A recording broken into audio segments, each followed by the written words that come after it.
আসসালামু আলাইকুম। আবৃত্তি করছি কবি সাদাত হোসাইনের মানুষ বড় অভিমানী কবিতা। মানুষ বড় অভিমানী প্রাণী। সে চায় তার মন খারাপ হলে প্রিয় মানুষটাকে না বললেও সে বুঝে ফেলুক। ফোন করে খানিক ম্লান গলায় হ্যালো বলতেই ওপারের মানুষটা বলুক, তোমার মন খারাপ?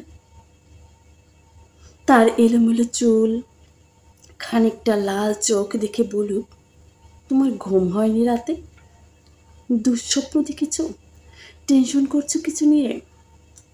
সে চায় মানুষটা বুঝুক কখন শক্ত করে বুকের সাথে চেপে ধরতে হয়, চোখের সামনে আলতো করে হাত বুলিয়ে দিয়ে বন্ধ করে দিতে হয় চোখের পাতা।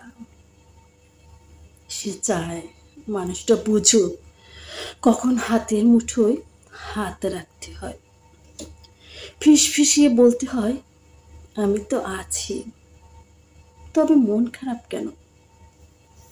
সে চায় মাঝরাতিতে সে টের পাক পাশের মানুষটা তার মাথার নিচে সরে যাওয়া বালিশটা ঠিক করে দিচ্ছে।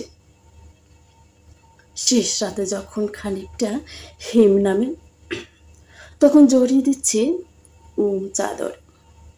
সে চায় তার জন্য মাঝরাত্রিতে কেউ বাড়ি ফেরার অপেক্ষায় থাকুক,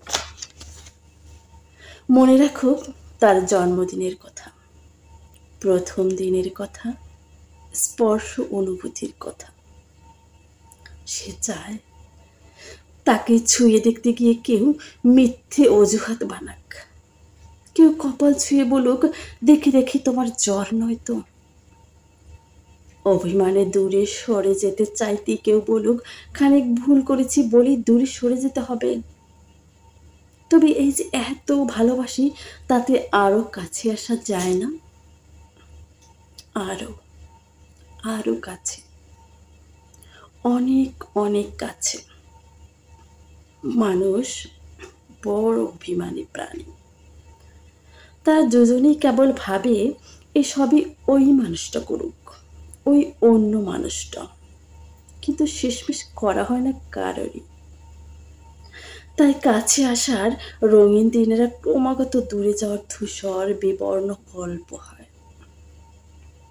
মানুষ বড্ড অভিমানী প্রাণী। অভিমানে সে ক্রমশই দূরে চলে যায় আর বুকে পুষে রাখে এক সমুদ্র আক্ষেপ। মানুষ বড় অভিমানী প্রাণী।